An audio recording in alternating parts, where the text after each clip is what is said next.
Hey, hey, hey, this is your recap Auntie. Hey, y'all. Hey, this is Shar. Welcome to my channel. Welcome, welcome, welcome. Hello, y'all. Hello. Welcome. We are here to do our full recap of episode number 144 of Beyond the Gates. Yes, we are. So while you're here, go ahead and sit back and relax, honey, because I take you on a journey. I add a little sugar and spice and everything nice, all right? All right, so y'all ready? I'm sure as hell ready. Let's go ahead and get started in 5, 4, 3, 2. All right, we are at the palace and we have Queen Anita on the phone. Oh, you are too kind. I will confer with my husband and we will get back to you. So, yeah, we see Vernon, his muscle pouring some coffee for the both of them in their china. Side note, baby, Vernon, aka Mr. Clifton Davis, baby just turned 80, either last week or over the weekend. He turned 80, baby. That's 80 on that TV. 8080. Go ahead, Clifton. Go ahead. She said, you take care as well. Okay. All right. Bye bye. So Vernon says, which Jackie? Anita says, the Jackie Tyree, honey. The Anita Williams, the impersonator, the officiant of Danny's drunken wedding in Las Vegas. Vernon said, wait a minute, you received her call? Oh, she issued an open invitation for us to come and see her show. Really? This is going to be fun. Honey, she going to give us free tickets, honey. Front row seats, no less. Vernon was like, honey, I ain't even tempted. I mean, besides, why the fuck should I go to Vegas to see an impersonator when I've got the so much better real thing right here? Anita says, well, it's probably for the best. She sure as hell does not want to incur your wrath, Anita said. He says, amen. And she should not have allowed that old bullshit fiasco to happen in the first place. When Danny and Andre were obviously drunk as fuck. Well, now don't blame Jackie, Anita says. The fault lies at Bill's door. He's the one that drove Danny to make this rash decision in the first place. That man has been the source of so many problems, but he's always also been the fixer too, Anita. Don't sit in judgment, honey. Glass houses, honey. Glass motherfucking houses. Thank you, Vernon says. And occasionally, he's been the solution. Ever the mediator, Vernon, she said. Or, I see a look on your face. Are you planning to ask our former son in law for his services again? Already did. Bill is due in court this morning to try to stop Leslie Thomas in her tracks. We're at the rat trap, aka Eva's apartment. And so Eva opens the door and her mother is standing there with coffee. So Eva says, Mama, oh, it's got to be bad if you bought coffee. Yeah, it's bad. I like what Eva's got her little pompadour. It's cute. Like I said, I love the way Eva dresses sometimes. I like everything she wears, even if it's gaudy. I love it. I really do. It's a latte, and I got it from that overpriced coffee shop that you like so much. That's what Leslie said. And thank God I can afford that shit now. Even looking at that cup like this some bullshit. You came all the way over here just to give me some coffee, which is an expensive latte from a coffee shop that you hate. The coffee maker here is broken. I remember that. And I just wanted to see how you are settling in. And she sees the messy couch.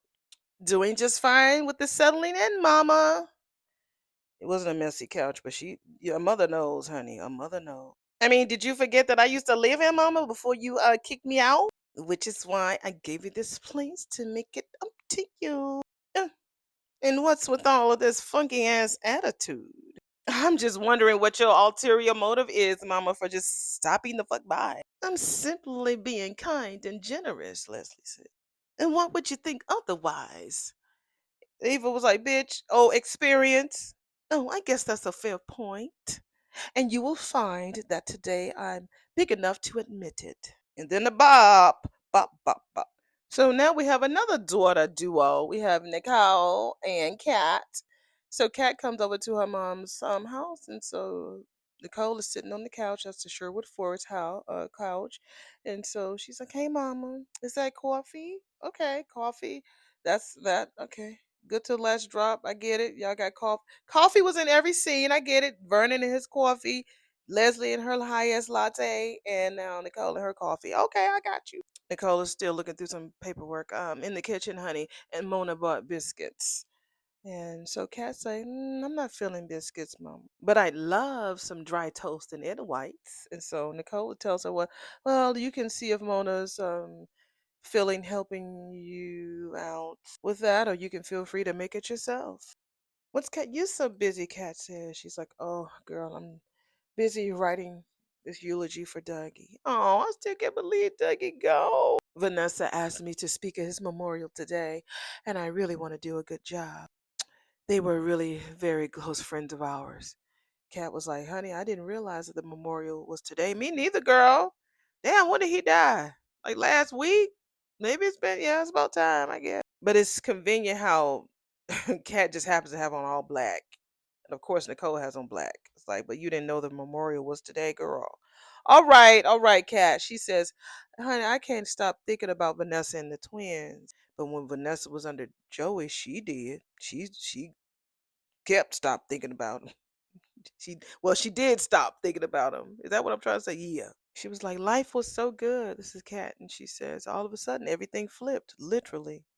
I had been preoccupied with Doug's accident, Nicole says, and Kat was like, yeah, and Aunt Danny's surprise wedding to Andre. Girl, don't even get me started with that. But I really haven't been able to focus on anything else. But I did see all of the posts, and I'm so happy that your online launch went so well. Looks like Chelsea Cat is a huge success. So Kat was like, "Yes, it is. Congratulations, baby. What else? What else are we gonna talk about, y'all? Small talk. Let's get to the meat. I know you're gonna talk. Hopefully, you talk to her about Tomas. Let's see." So Nicole does notice that Kat doesn't look like herself. She says, "Well, so why do you don't look too thrilled?" So Kat was like, well, I would like to say that we ate and left no crumbs, but the truth is, it got a little derailed. How so? Nicole says, well, first, Chelsea's stalker bitch, that woman, Allison, got a hold of a phone and called Al Show from jail, honey. Yeah, I heard about that, Nicole says. I'm like, Nicole, wait a minute, bitch, you heard about it? You didn't reach out to your daughter? Oh, Nicole and Naomi are twins, honey, because they don't have no motherly instincts. Oh, girl, yeah, I heard about that. Did something else happen with the business? It's like, girl, you could tell that that girl is like, it's not business. You could tell that she's hurting personally. And you're like, girl, yeah, I heard about that shit. What else happened? Nicole has no empathy, no motherly instincts, no nurturing. There's nothing there. Nothing. So Cass says, nope, business is great, mother. It's my love life that sucks. I'm like, okay, y'all know I'm Team Cat, right? But this love thing, we've never heard her talk about love before until just recently. Cat, girl, you don't love Tomas. Like Chelsea said, girl, you don't even enjoy him. So it's competition. That's what it's about. From the beginning, that girl was not ready to fuck Tomas when she did. She wasn't ready. I found out that Tomas cheated on me. So we see the next scene is Chelsea coming to Bill's office and Tomas is there. So she walks in, hey dad, and she's shocked as fuck to see Tomas. that damn Chelsea gritted on his ass. My dad around, nigga. Caroline wasn't at her fucking desk. She she gritted on him. Gritting is a DC term. I don't know if anybody else says it, but my boyfriend teases me a lot. Is when you pretty much eye a person up and down. Like I really don't agree with what you just said, or I fuck you. That's what gritting means. Or forget you. Or looking at you up and down like you're nothing. So that's what gritting is like. When you look at a person up and down, that's we call that grit. And he says, Bill's in court. She says, cool. I brought this purse for him. I'll just leave it here and text him that it's here. Not too sure if that's its style, he says. Bold of you to assume. It's for Haley, nigga. He ordered it for her during our online launch. Well, I'm sure that she will love it, he said. Well, okay. Well, actually, Chelsea, I'm really glad that I ran into you. It gives me a chance to tell you how relieved I was to hear about your rescue. Everyone was crazy worried when you were missing. You know, I'm really glad that I ran into you too, Tomas. Oh, yeah? Yeah. It gives me a chance to let you know what a motherfucker you are. Read the scripture. Stop ad libbing. Okay. What an absolute jackass you are. That's why so glad I ran into your ass. Got to talk to you, he says. She's my best friend slash cousin slash business partner. Of course she told me that you cheated. How the fuck could you be such a bonehead? I thought that things were over between me and Kat. I didn't expect her to change her mind. Apparently your ass didn't expect a lot of things, right? Like a cat walking in and finding you naked as fuck in Eva's apartment. I wasn't naked. Nigga! Tomas! You lying motherfucker! I was wearing a towel. Oh, a towel. Well, that completely changes every damn thing. Do you really think that that makes it less disgusting? Like that's supposed to make her feel better? You were half naked with Eva. Wrap yourself in all the towels you want. You still blew up her trust. I mean, seriously, dude. It's bad enough that you cheated, but to do it with Eva? You had the whole world to fuck up with, and you chose her damn sister. Okay, so we're back at the rat trap. So Leslie put something in her purse, and mm, so yeah, she put like looked like she put like something that was in damn aluminum pan or something. So Eva asked her, "What are you taking?" Just a little something for the Dupree. Mama, no, do not. Eva says, "It isn't like that, girl." Yeah, show me, Eva says. I cannot believe that your opinion of me is so low. After that stunt you pulled with the tie? Yeah, Ted told me you stole it from him and gave it to Nicole. That was not a stunt, honey. That was a hint. Which to me, it's much better and nicer than me blurting out to that poor woman that Ted and I slept together. Well, you know what would have been more nice?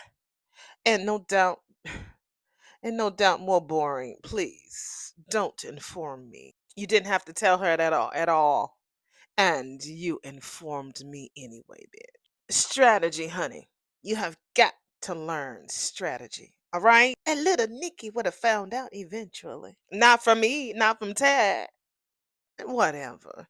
You are living in the clouds, mama. Just because you slept with my daddy doesn't mean you're going to end up with him any more than I am going to end up with Tomas. Leslie kind of got a clue. So what does one have to do with the other? So how are you liking the hotel? Eva tries to avoid the question. So Leslie ain't stupid. She was like, talk to Mama Eva. Did you have sex with Tomas? So Eva kind of like melted down, and so Leslie's like, okay, I will take that silence as a yes. You took my advice. Good for you, baby girl. Ooh, come on, give me a 5 on the black hand side. Child, she tried to give Eva a 5, and Eva just looking at her. I know that bag that damn Leslie is carrying because she got it on the other side. I think it's a Telfar. Because I think I ain't gonna say only Telfar bags are like that with the fur around the edges, but it looks like a Telfar. We're back at the palace, and Anita says that Leslie is a formidable foe, especially now that she has a bankroll to tap. What is Bill hoping to accomplish? Vernon says whatever it takes to keep her from tearing down that Georgian colonial she bought across the street and building that monstrosity she described as a house. With any luck, he'll be able to put an end to her construction plans. She'll lose interest, buy a house someplace else, preferably Tasmania or Timbuktu. Well, you know what, Vernon? I've given this a lot of thought. Hell, too much thought. And she will find any angle to wedge her way in. She'll stop at nothing. Like the other day when she cornered you at the damn club. She knew I would dismiss her ass, so she came up with the perfect request. Just persuasive enough to break my silence. Barbara, he says. She nodded her head. She says a child wanting information about her mother she never knew. my friend who I loved and is lost to me. So even if the battle that Bill is waging against her for tearing down the house across the street is successful, she'll counterattack. She is relentless, slippery, and clearly auditioning for a permanent place in our lives and in this zip code. Now, she's an annoyance, but inside her, Vernon said, "Oh, yeah, that bitch could be a threat. And we still have secrets to keep." And Anita says, "And a family to protect." And as she was coming in, what more secrets y'all got? Okay. We see Martin come in. "Protect our family from what?" he said. She said, "Martin, I'm going to have to put a bell around your neck, boy. Don't you sneak up on people like that." He says, "Sorry, Gran, but I am staying here, so technically I did not sneak up on your ass." Vernon was looking side eyed and kind of cocked his head a little bit. So Martin was like, "Wait a minute, what? You don't like me staying here?" My thing is this, y'all. Why is Martin staying there? Why he's not staying at Nicole's house? That's his mother. And why didn't Ted give him an hotel like he did Eva? Because his husband kicked him. I don't get it. "Oh, I love having you here," Vernon says. "But I would love it even more if you and your hubby would kiss and make up." Honestly, I really thought that Martin was playing when he told Smitty that he was moving out. I really didn't believe him. I thought he was calling Smitty's bluff because you could tell on Smitty's face that he was like, "Wait a minute, you leaving?" So I really thought he was calling his bluff, but I don't blame Martin. I don't blame him. So we are at Orphe G's. We see somebody holding their phone looking at the fake Nita and the wedding of Andre and Danny. So we see here Ted's face. Oh, he's at the restaurant. Hey, so what's so amusing? So he's talking to Smitty. Smitty's the one that's looking at his phone. So Smitty was like, "Oh, father-in-law, how's it go?" So he shook hands. How goes it, father-in-law?" "Oh, honestly, I've been better," Ted says. "You?" so so Ted unbuttoned his jacket and sat down. And so Smitty was like, "I'm pretty much the same." So he didn't even ask Smitty could he sit down. He just Smitty was like, "Okay, yeah, join me, I guess." Damn, you ain't even ask. So Ted was like, "Okay, well, what are we looking at?" Smitty was like, "Oh, it's a very bizarre wedding. Look." Of course he knows about it. So Ted tells Smitty like, you're late to the party, Clark Kent. I've already seen that shit." Smitty was like, "I'm impressed. So what the fuck do you think about this whole situation?" He tried to dig into Ted. That one thing about Smitty, he will never let go of his investigative reporting spirit. Ted say, it's complicated, complicated, but it's quite striking that Danny Dupree is now happily married, and you and I are headed for divorce court. I know Smitty's like, "Don't speak for me. Don't speak for me." Smitty clarified that. He was like, "Martin and I ain't heading for no fucking divorce court. Why they don't have June working there this morning? Why they got the other waitress? Y'all need to have June working there. That would have made sense. Y'all trash beyond the gate. Y'all is trash." So Ted was like, "Well, maybe I'm pretty much projecting. Nicole and I are pretty much there, albeit it's her decision, not mine. We're gonna listen to what they talking. If they talking, I'll speak. If not, next." Looking at the fucking menu, they got this Chesapeake omelet still up there. Let's see how long this shit gonna stay up there compared to that damn pork. God dog. So Smitty said he did try to talk to her on several occasions about, comparing both of their situations, like they both are the same or at least similar. And Ted did agree. So Ted says he wishes that Nicole, because he wanted to know what Nicole told Smitty about divorcing or how he felt towards Martin. Smitty was like, "Well, she did urge me to forgive Martin." So Ted was like, "Well, yeah, that's her son. So she wants the best. But it came to me and her. I just can't understand why the fuck she can't get past it because her past is there in her face all the fucking time. Every time she try to get with you, here come her, Teddy Winnie. Yeah, it's right in her face. She can't get over it because it's in her face." So Smitty with his messy ass. "So is it true that the Duprees was placing bet on you and Nicole while y'all were arguing? Is that some true tea?"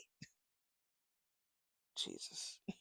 So, Ted admits that he's made some mistakes and he fucked up big time, but it is what it is. And so Smitty says, if it's any consolation, I really do feel that they're being way too hard on him.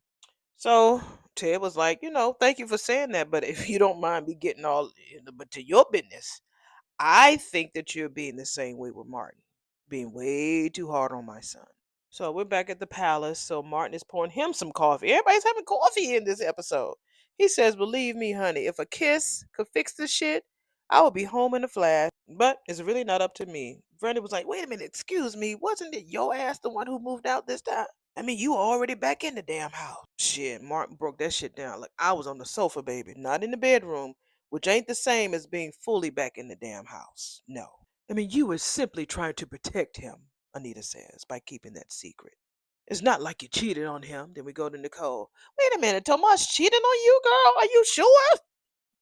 You know how they do they quick edits and stuff? Yeah.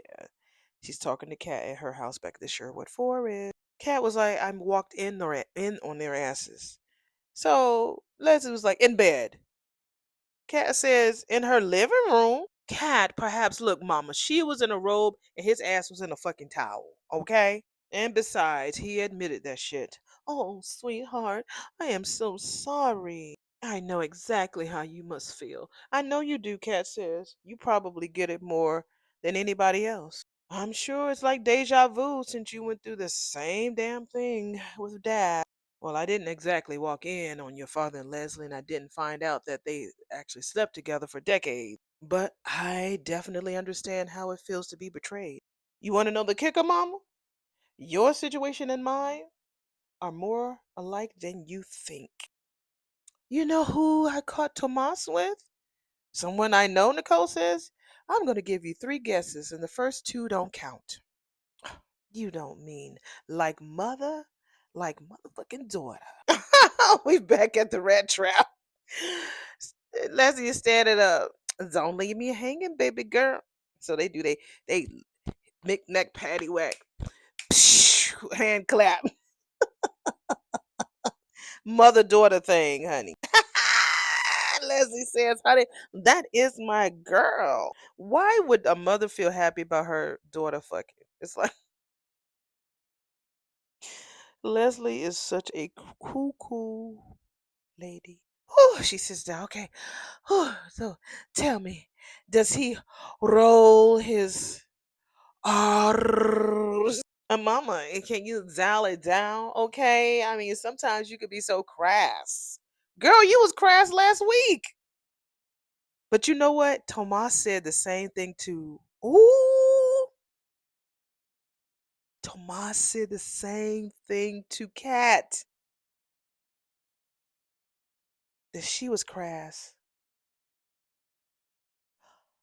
Oh my God. All right. We're gonna let this story play out to see how this mama thing is gonna work out. If those girls were switched at birth, I'm going to trip.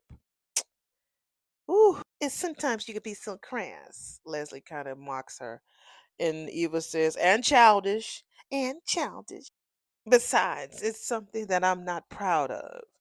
Leslie was like, why not? You've been pining over that man for months and you finally bucked him and bagged him. See, that shit I'm talking about right there, mama. See, that's what I'm talking about right there. You talking about bagged him? Relationships are just a sport to you, right? Well, what's more fun than winning?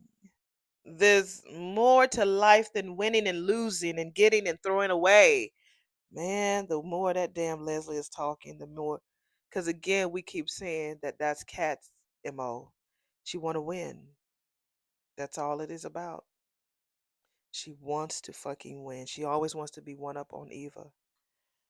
Child, if Leslie is Kat's mama, jeez, because we don't talk about it that much. But it's there, honey. It's there. And besides, I haven't been pining over him. Yes, you have, girl. Yes, you have. Why would you even think that? A mother knows these things. And it sure isn't Oprah that made you start up that two-person book club of yours. It was good old-fashioned lust. Men and women can be friends. But I know that you don't understand that given your experiences, but it's true. Okay? Sexual attraction isn't always lust. What was it like, girl? Was it everything you imagined? Do I need to go shopping for a mother of the bride dress? Mama, please chill. We probably won't ever see each other again. Okay? But why not? Because he's just not that into me, okay? He's into cat. And he made that pretty clear.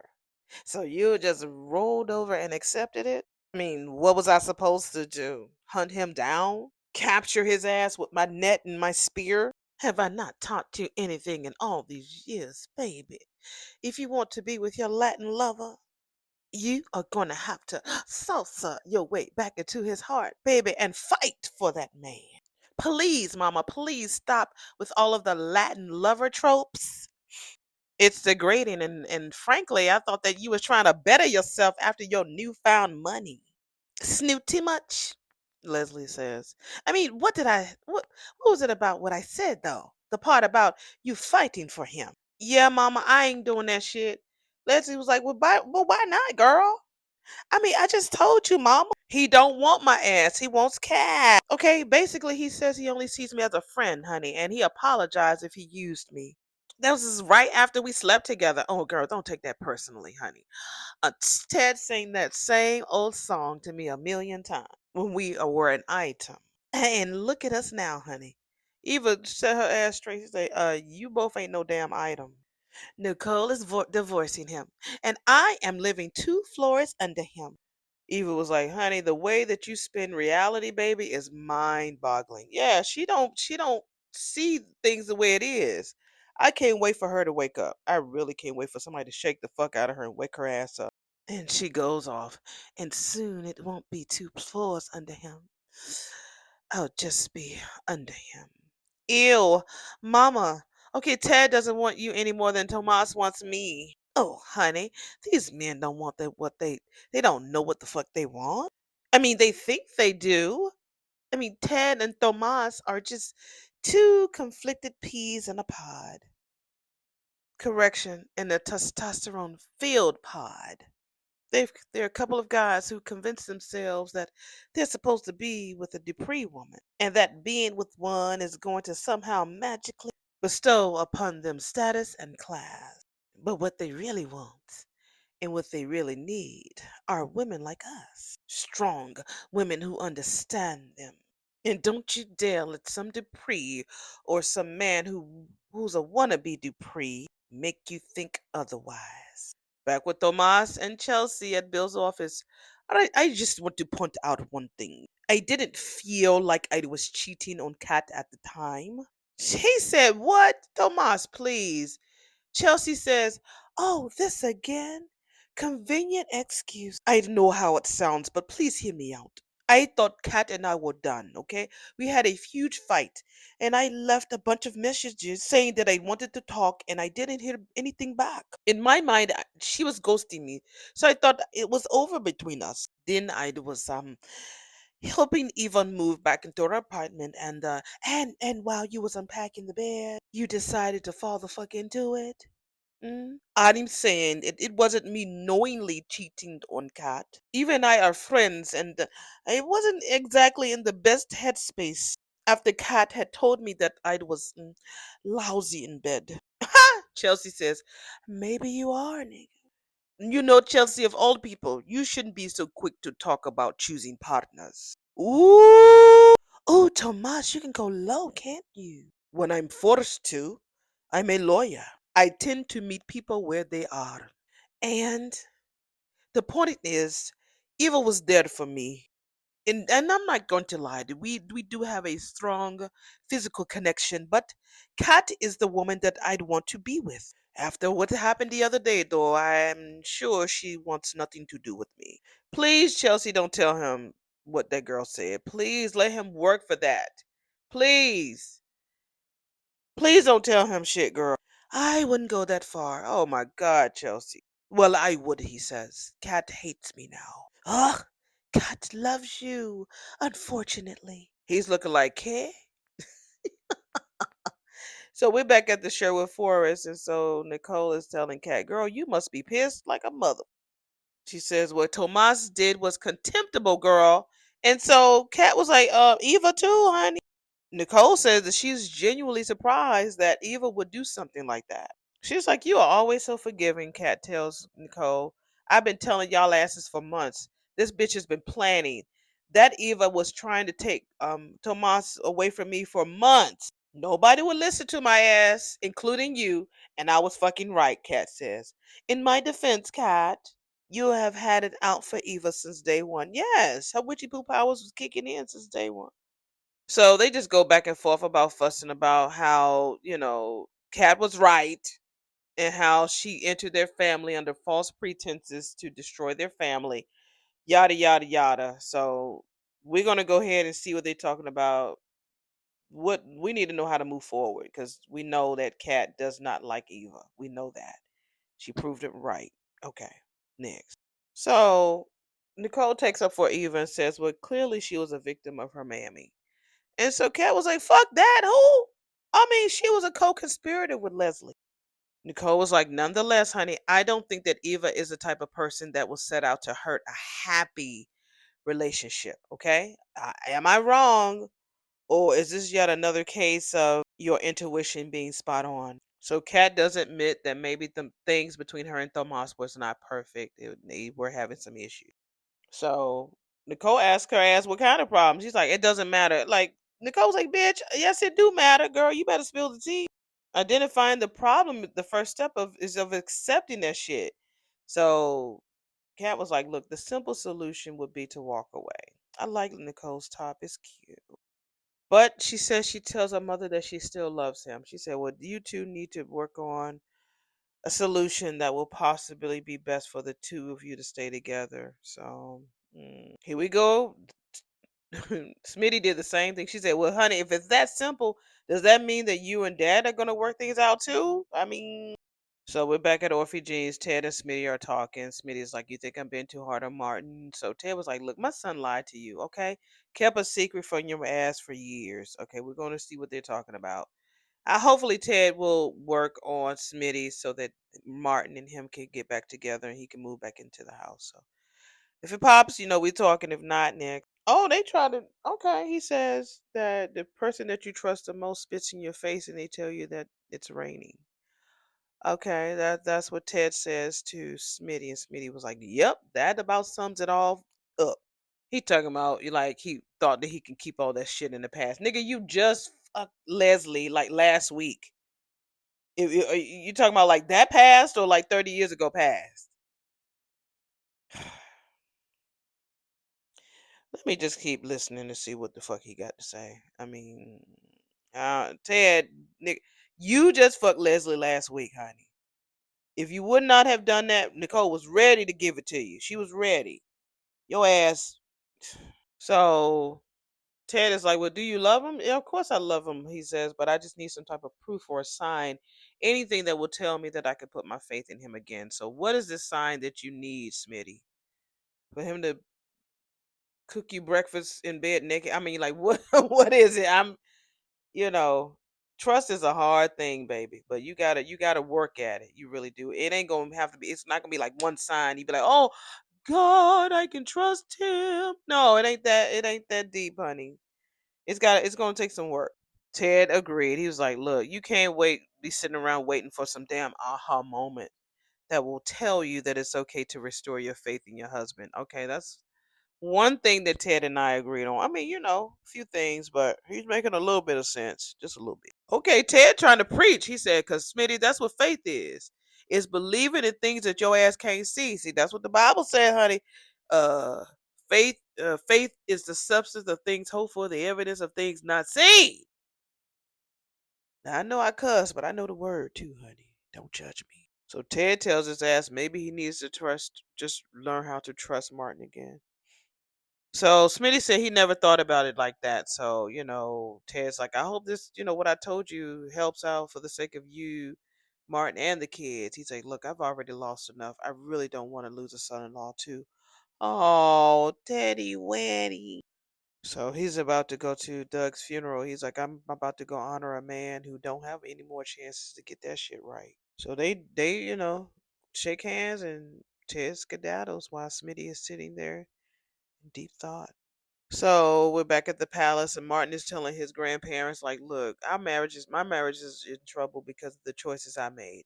He says Smitty keeps asking me to give him more time, but I wish there was something that I can do to help, like, speed up that damn process, make him see the light, like make him see the new light. Well, it sounds like that Smitty is expecting some grand gesture from you to regain his trust, but I can't imagine what that would be, Anita said. Martin says maybe he can. And so Anita was like, "Can what?" He was like, "Just a passing thought." So he wants to get back to the office and get up to speed on the next bill. Martin, you ain't doing shit. So he gets up, so he leaves. And so Anita was like, "Well, I wonder what that strange little shuffle was all about." Ciao. Bill calls and talks to Vernon. The way Vernon answers the phone, he don't press a button and answer. He just picks up the phone. He talking about it's Bill. "Yeah, Bill, what's the tea? What happened in court?" he says. So we're back at the rat trap, and so Leslie gets a ping on her phone, and Eva comes out. "All right, what happened in court, y'all? Tell us. Everything okay, Mama?" Eva says, "Everything is just fine, but I gotta go." "Are you sure everything's all right?" Eva says. "I am delicious. Now, don't you worry about me, honey. You worry about yourself." She needed to leave my purse there, 'cause that's my purse. That black purse on her shoulder. I had the same purse. And remember what I told you, girl, okay? Fight for what you deserve. And don't you dare let the Duprees tell you that you can or can't have anything. You deserve everything that you want in life, baby girl. You hear me? Even if it's that Bad Bunny or whoever he is. Don't trip about Bad Bunny, honey. He finna be the star of the Super Bowl. Stop it, girl. Stop. Tomas, mama. Oh, Tomas. Oh, just Tomas. Yes, Tomas. Oh, Tomas. Tomas. When I tell you she trips me out when she be dancing. Whenever Leslie dance, that means she's stressed. Whenever she does that little shuffle, she's stressed the fuck out. So we're back at the office, and so Tomas is surprised. Oh, she actually said it. That she loves me? Chelsea's like, "Yes. And despite my feelings about it and you, she still wants to be with your ass." I can't help but wonder, why does Tomas want to be with Kat? Do y'all really think he loves her? I don't think he loves her like that.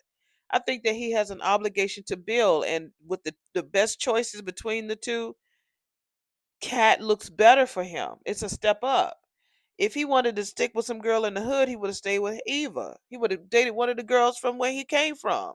He's trying to upgrade himself. Upgrade you. Upgrade. Yeah, yeah. Let me upgrade you. Hey, go ahead, Beyonce. He wants an upgrade, and Kat is the person that could upgrade him. I think that when it comes to his obligation, his commitment, and loyalty to Bill, Kat is part of his career path. It's not Eva. It's not Eva. That doesn't mean that Eva wouldn't help him, but Kat fits what he aesthetically is looking for. Richness, honey, rich. Chelsea was like, "Listen up, nigga. Before that big of head of yours gets any bigger, there's something your ass should know. Nothing can be more important to me right now than knowing that Kat loves me. Look, this may just be the truth to me, but I feel like Kat only said that because she doesn't want Eva to win.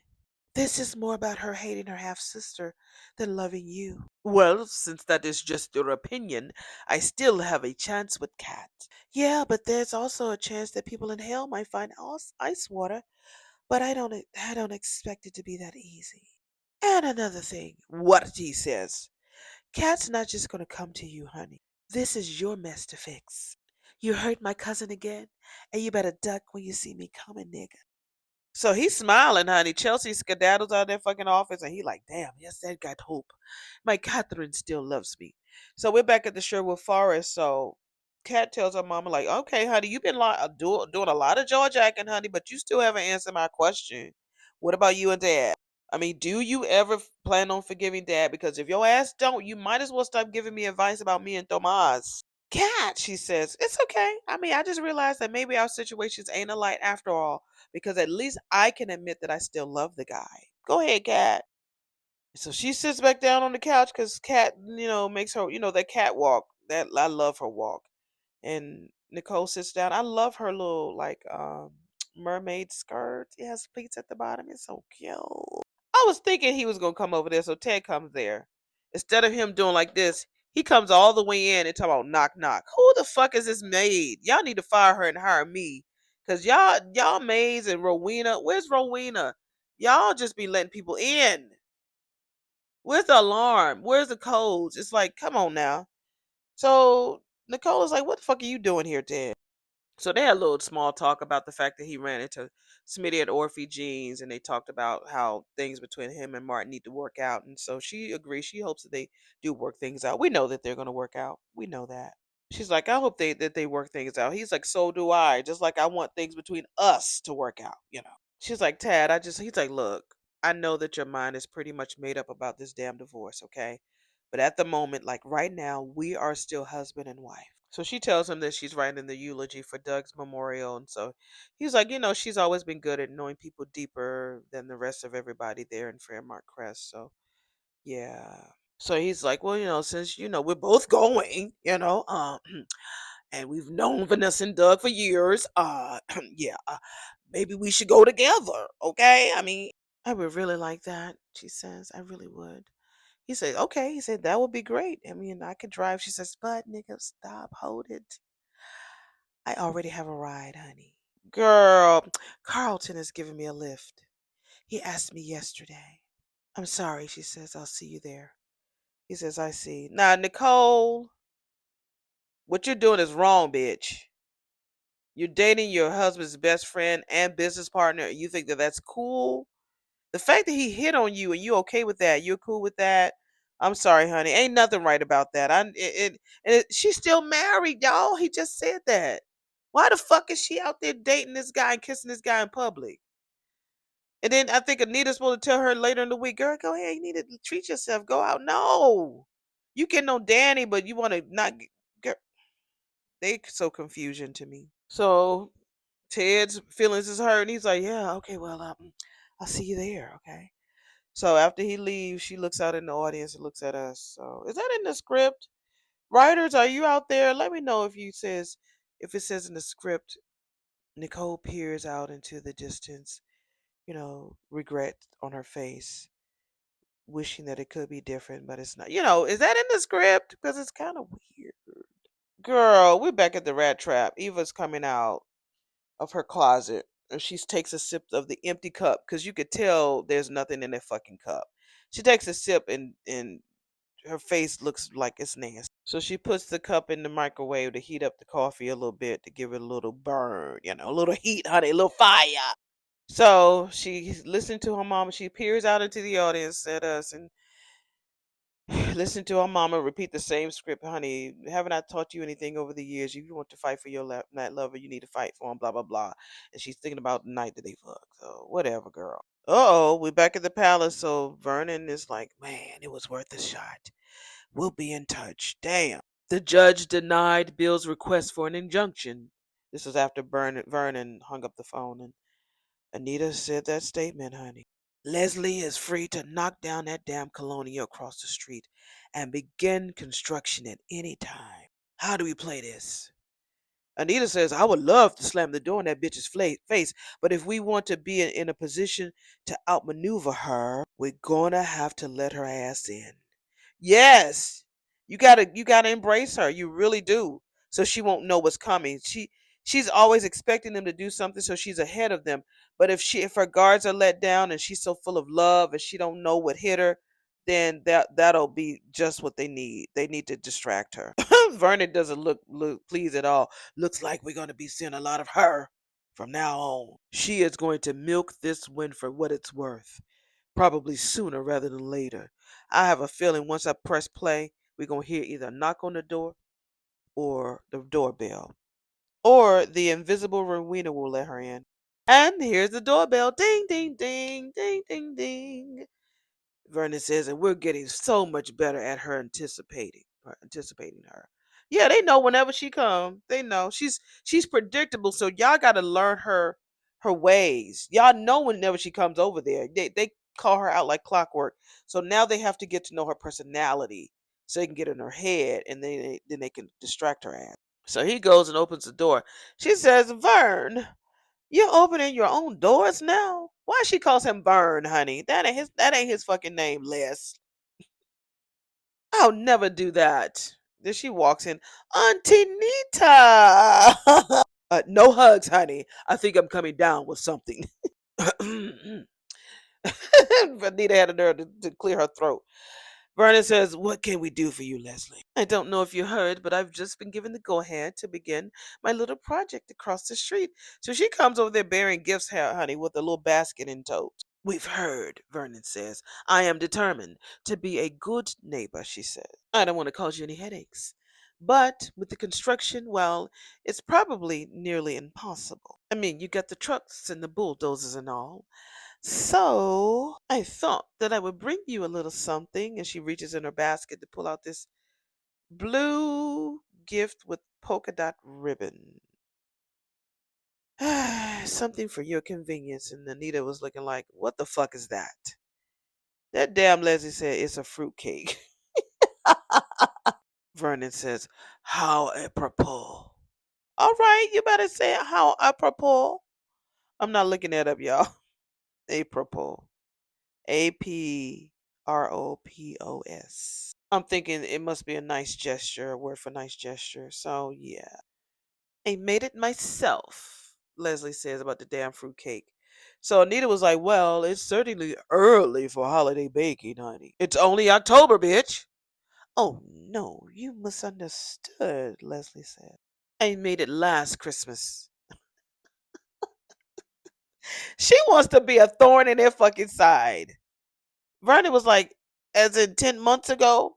Oh, fruitcakes can keep in the freezer for at least a year, Vern. Dig in. She's trying to give it to them. Oh, no, Leslie. That's okay, girl.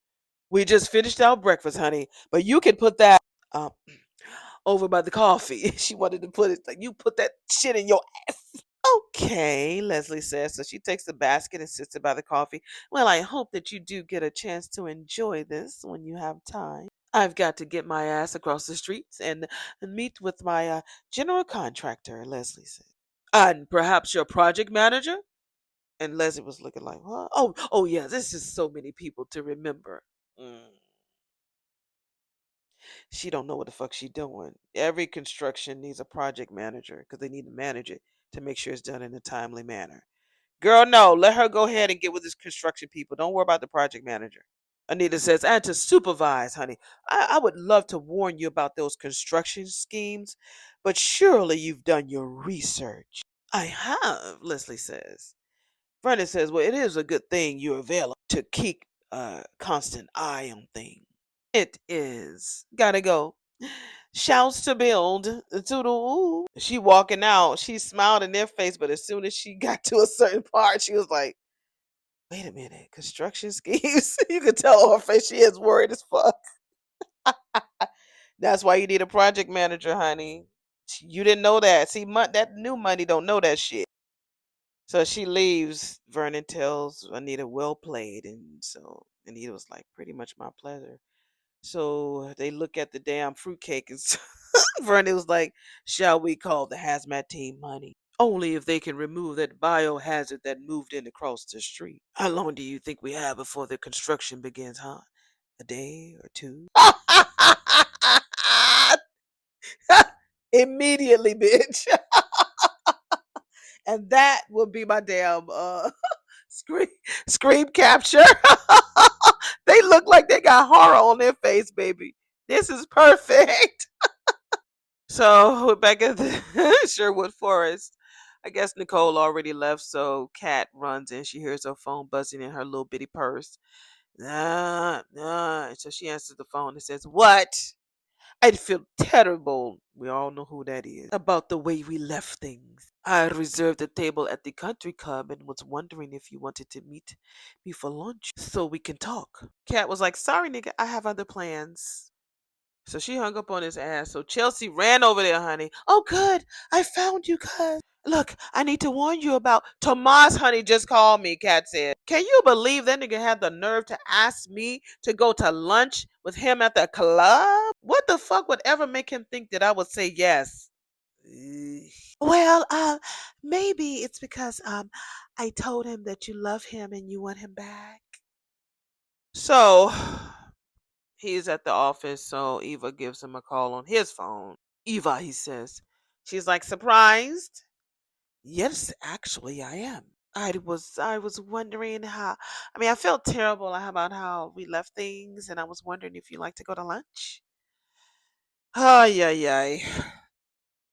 Wow. Here we go again. Actually, I actually have a table to reserve for two at the club. You want to meet me there? It's a date, she says. I don't like how desperate Eva is looking. I don't like how desperate Eva is looking. He put it out there that he reserved a table for two for lunch today. And we knew that he wasn't planning it with her. So why would she be so ready to be like, it's a date? Like I'll be like, well, who is the other person?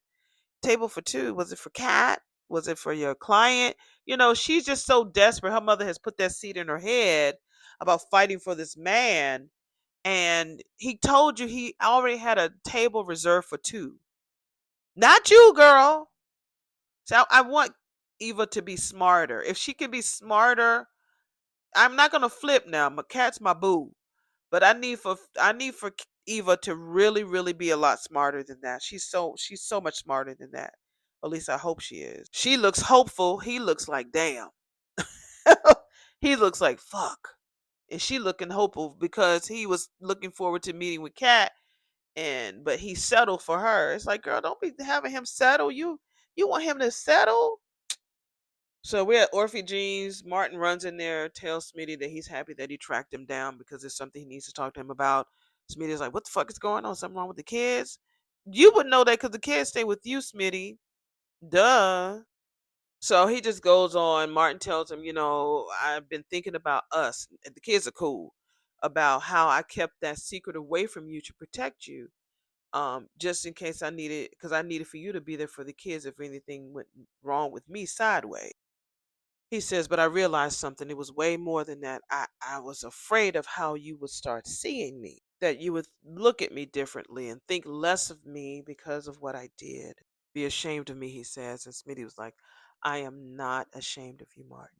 So Martin was like, I know you say that shit, but I feel like you've lost some respect for me, for lying, for letting everyone cover up my mistakes. What did you do, Martin? You better not put it out there. Did a article about you killing a man. He feels like, if you lost that respect for me, then maybe that's why you can't trust me. Oh my God, Martin, what have you done? Child, he says the only way that he can get that trust back from Smitty is that he decided that he needed to turn himself in for killing that man. Damn, you stupid. And that is the end of episode number 144. Thank you so much for joining me. Let me go ahead and get this uploaded, and I will see y'all in the next video. Bye.